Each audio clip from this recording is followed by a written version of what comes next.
the Honorable Prime Minister, Deputy Prime Ministers, Cabinet Ministers, Leader of the Opposition, and fellow members of Parliament. Mr. Speaker, sir, I thank you for the opportunity to present my ministerial statement, providing an update on the tertiary scholarships and loan services and the new initiatives for 2025. Mr. Speaker, sir, on behalf of the coalition government, I would also like to wish TSLS a happy 10th year anniversary.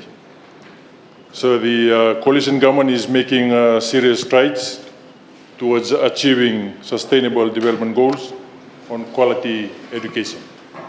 TSLS plays a critical role by ensuring that the targets on increasing access to tertiary education for youths, including girls and people with disabilities, are met through innovative scholarship and study grant policies. Mr. Speaker, sir, I must also thank TSLS board, CEO and management for coming up with recommendations for new initiatives and value adding to existing schemes in the 24-25 budget, which are based on the premise and rationale to allow greater access for human capital development to commensurately mitigate loss of labor through migration and have demand-driven skill sets. As announced and passed in the 24-25 national budget, 150.5 million is allocated to sponsor 10,830 new and to continue to fund 9,940 sponsored students. And this allocation, Mr. Speaker, sir, is the highest ever for new intakes.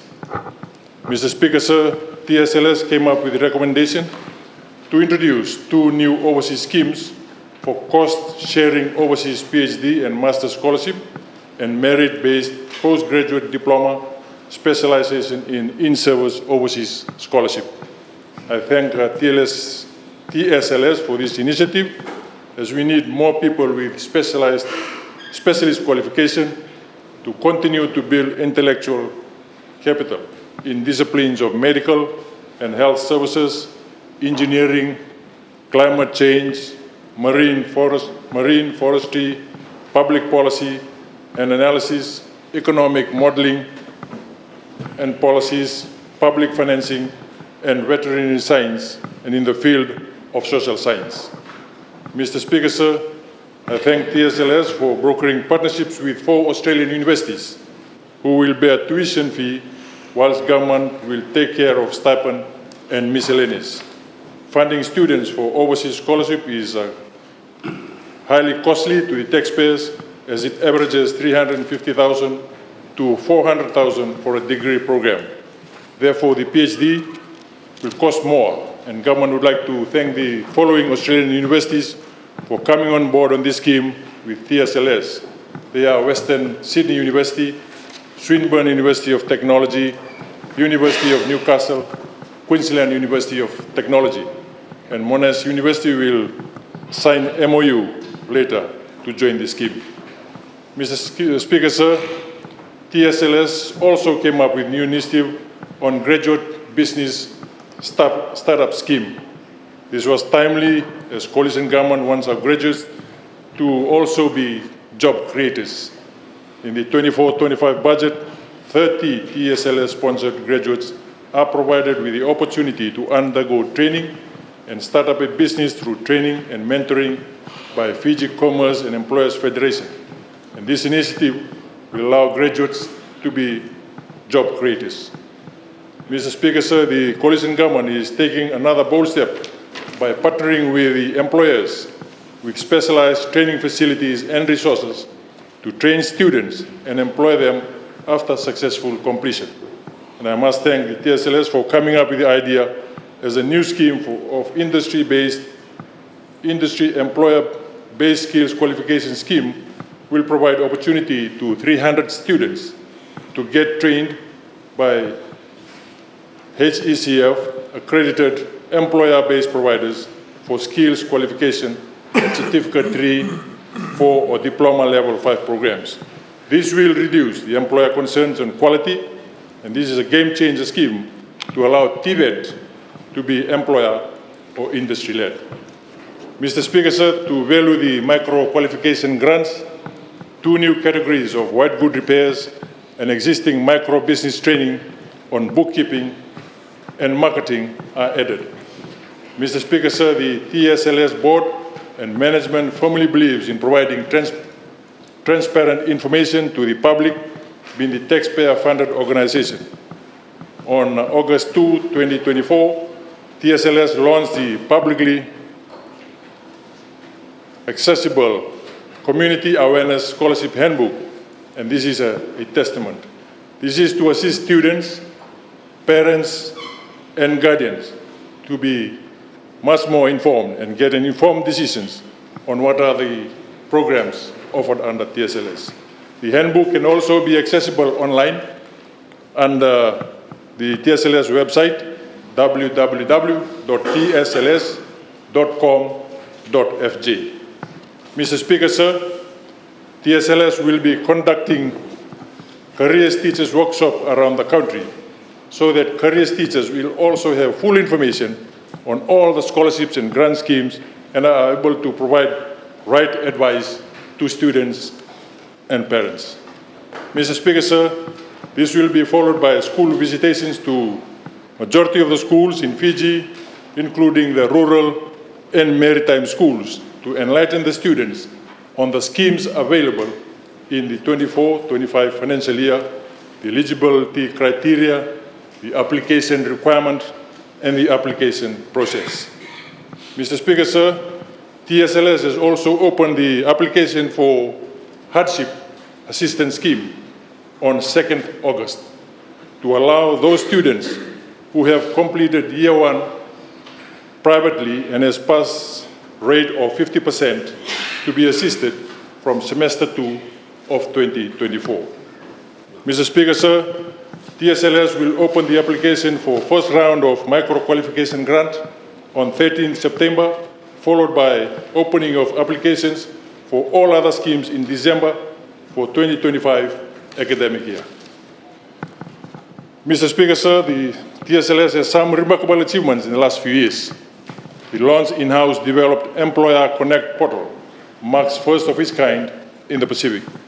The portal was developed which allows graduates to search for job vacancies according to area of their specialization. So the new online application system was also introduced by TSLS, which allows students to seamlessly apply for scholarships. The new online application portal is set to redefine the standard of educational support in Fiji.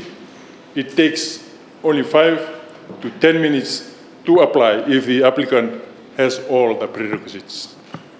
Mr. Speaker, sir, TSLS is committed to providing students with end-to-end care, which means a lot more is done in terms of providing scaffolding support than just providing scholarships. It's pleasing to know that TSLS has a 3-tier support system, which not only caters for its current students, but students who have graduated as well, providing full support from scholarship awarding to employment. In addition to weekly learning sessions for current students, postgraduate care is provided to graduates as they search for employment. Mr. Speaker, sir, TSLS reviewed scholarship priority areas and developed 10-year human capital development plan, independently done by Professor Hitendra Pillai, who is an expert from Queensland University of Technology. And this plan is now used for allocation of funds for scholarships in the priority areas.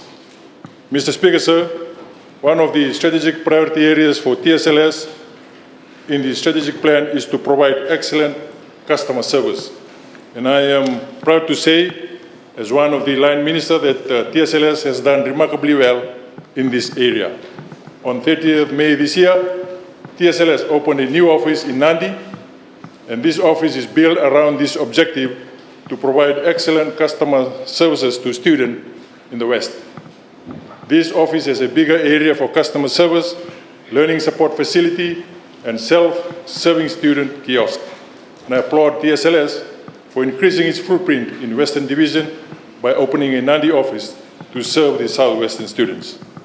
Mr. Speaker, sir, in ensuring convenient service to the students, TSLS has come forward to take over the function of bond monitoring, travel clearance, and full clearance from FRCS effective from 1 January 2025. This will make TSLS a one-stop agency for providing investment statements, bond, and travel clearance. And to effectively carry out this function, the opening of the new Nandi office will provide convenience to the students and graduates as it is in close proximity to the International Airport and Immigration Office. TSLS will work closely with the Department of Immigration for listing and removal of names from immigration controversial list. Mr. Speaker, sir, TSLS has a strategic priority focus on ICT transformation. Together with the opening of new Nandi office, new TSLS website and sponsorship information management system was launched, which is aligned to this strategic priority. TSLS is now proving to be amongst the most technologically advanced institutions in Fiji, which suits them as their core clients are tech-savvy. The revamped TSLS website is more convenient and easier to use and contains every information a student and stakeholders need to know about the scholarship. The website includes disability user functions, bond calculator, is highly mobile responsive, user-friendly, and users can access information and online application system from anywhere on any device. Mr. Speaker, sir, the new patent sponsorship information management system is an enhanced version of recording sponsorship data. This shows the continuous commitment of TSLS to improve the management and accessibility of sponsorship data.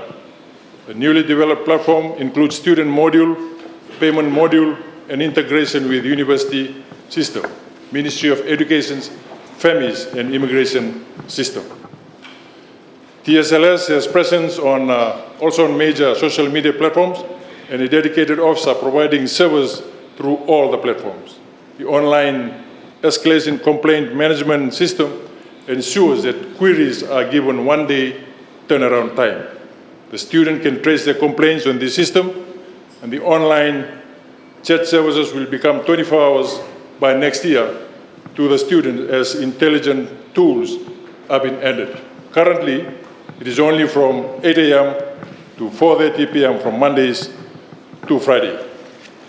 Mr. Speaker, sir, I thank the board, CEO and management of TSLS for envisioning and putting services to the forefront of its functions. The institution has won Fiji Business Excellence Award and the commitment level twice, and this external independent testament of operational and management excellence is an indication of TSLS as a 10-year-old institution, is a trailblazer. On that note, Mr. Speaker, sir, I seek your understanding and approval to submit a copy of the TSLS 2025 Community Awareness Handbook for parliamentary recording purposes, and I offer my best wishes to the board, the CEO, staff, and students for the better utilization of the government support system that is now provided. Now, and thank you very much.